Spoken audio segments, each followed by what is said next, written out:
जय Jagannath everyone welcome back to the channel. सकाल सकाल मम्मी कखारु फूल नहीं आसला मत कखारु फूल बरा बहुत बढ़िया लगे आपण मानक भी भल लगो चलते आज कखारु फूल बरार प्रिपेरेसन देखा पूरा बढ़िया से बन खाଇବା खाई मजा आसो किंतु तापूर्व आपण मैंने चैनल को सब्सक्राइब कर दिंतु और पाखर बेल आइकन दबाई दिंतु कारण आगू आसुवा वीडियो आपको मिस हेनी। चलते प्रिपेरेसन करवा कखारु फूल बरा देखो आम कखारु फूल ले जाइए देखो पूरा फ्रेश अच्छे सुखी फूल आज सकाल पड़ता मम्मी तोलिक नहीं आसी एपटे देखते छोट पिज ए पिज ना कौन आप जानते निहती कमेंट सेक्शन में जनातु ये पिज ना कौन अपन बाहरी कंचा लंका पट नहीं जाइए देखो चलते प्रिपेरेसन स्टार्ट करवा मन था जिते कखारु फूल बने सब मतलब चाउल चूना करेंगे चाउल चूना कले बहुत क्रिस्पी क्रिस्पी लगे और टेस्ट भी बहुत बढ़िया लगे देखो नुआ धान नुआ चाउल बहुत सुंदर स्मेल आसुची ग्राइंडिंग करके पाउडर बन बैटर बनवा Let's grind it.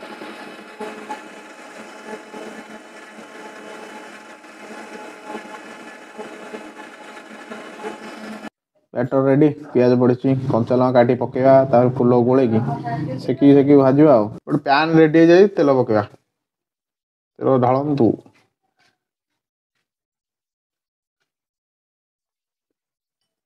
तेल पड़गला तेल बुलेदवा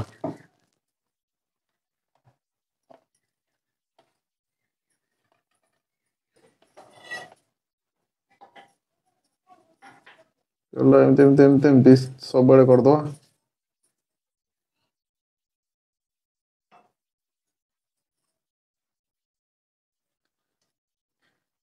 इसमें थोड़ा सा हल्दी डाल देंगे, हल्दी डालेंगे तो बढ़िया कलर आ जाएगा। फूलों को से बैटर गोले ही दे रखा एमती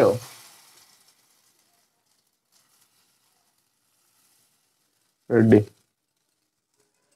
फिर आ गए फूल नवा फिर गोले गाड़ी फिर सेमती रखीदवा रेडी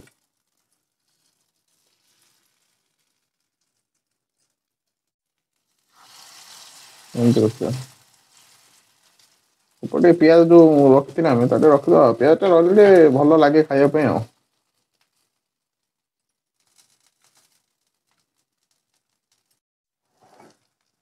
पैन में थी तेल सब बुलेदवा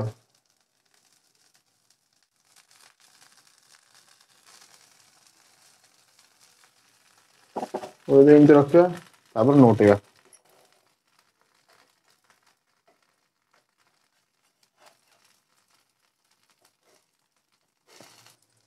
बरा गोटे साइड हो जाता गोटे साइड नोटे देचु देखो कमी क्रिस्पी क्रिस्पी देखा चाउल बरा जिते करेंगे सब क्रिस्पी क्रिस्पी ही हम बेसन कर पकुड़ी भाया लगे आ गोटे कथा मन रखिए नोटी सारापर आगे तेल देदेवे ना सेपट साइड लगे भल ही लगे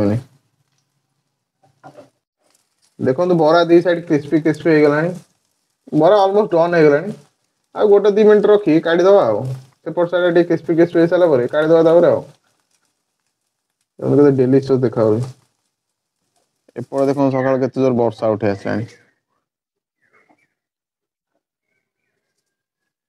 वर्षा आसो पूरा नाची दे एत जोर उठे आसला सका गोटे गाई आस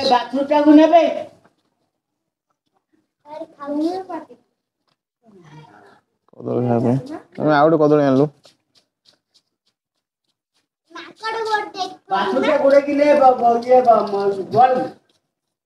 कदली खाई गल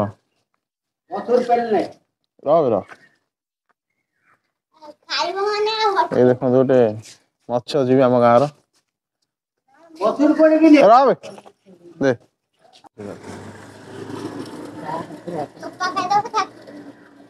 यस मो हाथ आगे खाइला मम्मी हाथ खाइला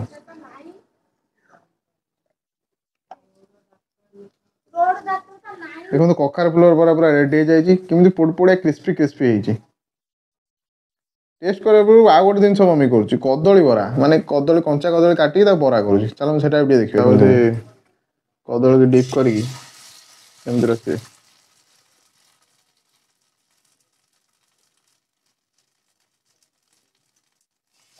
आ गोटे कदली डिप कर रखिए 4-5 पिस कदली रखिदेवे এটা ମମି ସ୍ପେଶାଲ କଦଳୀ ବରା।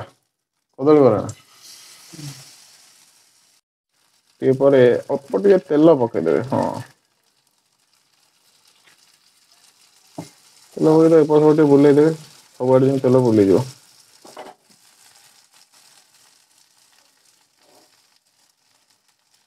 କଦଳୀ ବରା ଦେଖନ୍ତୁ ରେଡି ହେଇଯାଇଛି। ଚାଲୁ ଟେଷ୍ଟ କରିବା କେମିତି ହେଇଛି। କଖାରୁ ଫୁଲ ବରା, କଦଳୀ ବରା ଦିଟାଙ୍କ ଉପରେ ନେଇ ଆସିଛି। ଚାଲନ୍ତୁ ଟେଷ୍ଟ କରିବା କେମିତି ହେଇଛି। ଦେଖନ୍ତୁ କେମିତି କ୍ରିସ୍ପି କ୍ରିସ୍ପି ଦେଖା ହଉଛି। ଚାଲ ଟେଷ୍ଟ କରିବା କେମିତି ହେଇଛି। କଖାରୁ ଫୁଲ ବରା, କଦଳୀ ବରା ଦିଟା ରେଡି ହେଇକି ନେଇଯାଇଛି। ଫାଷ୍ଟ କଖାରୁ ଫୁଲ ବରା ଟେଷ୍ଟ କରିବା। ଗୋଟେ ନେଇଗଲି, ଦେଖନ୍ତୁ କେମିତି କ୍ରିସ୍ପି କ୍ରିସ୍ପି ହେଇଛି।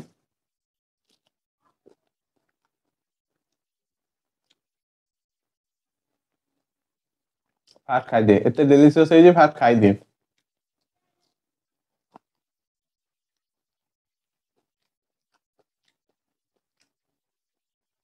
ବହୁତ ସୁନ୍ଦର ଲାଗୁଛି। ଆପଣ ନିହାତି ଟ୍ରାଏ କରନ୍ତୁ, ବହୁତ ସୁନ୍ଦର ହେଇଛି। ନିହାତି କହୁଛି ଖାଇକି ମଜା ଆସିବ। ଏଟା ସିଜନେବଲ ଜିନିଷଟା, ଯେତେବେଳେ ସିଜନ ନେବେ ଥରେ ଟ୍ରାଏ କରନ୍ତୁ, ବଢିଆ ଲାଗିବ। ଆଉ ଗୋଟେ ପିସ୍ ଅଛି, ଖାଇଦବା। ମୋ ଫେବରେଟ ଖାଇବା ହଉଛି ଏଇଟା, ବହୁତ ବଢିଆ ଲାଗେ ମତେ। ଆପଣ ନିହାତି ଟ୍ରାଏ କରନ୍ତୁ ତାକୁ। ତାପରେ ମମି ସ୍ପେଶାଲ କଦଳୀ ବରା, ବହୁତ ଗରମ ଅଛି, ଆକୁ ବି ଟିକେ ଟ୍ରାଏ କରନ୍ତୁ।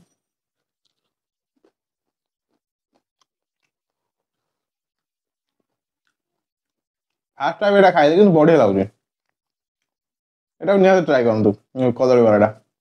କଦଳୀ କଦଳୀ ଫ୍ଲେଭର ଆସୁଛି, ପ୍ଲସ୍ ଚାଉଳ ପେଷ୍ଟ ଯୋଉ ହେଇଛି ସେଟା ବହୁତ କ୍ରିସ୍ପି କ୍ରିସ୍ପି କରିଦେଇଛି।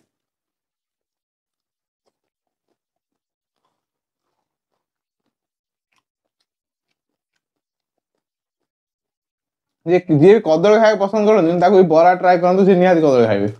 ଏଟା ମୁଁ 100% ସିଓର କହୁଛି, ବଢିଆ ଲାଗୁଛି କଦଳୀ ବରାଟା।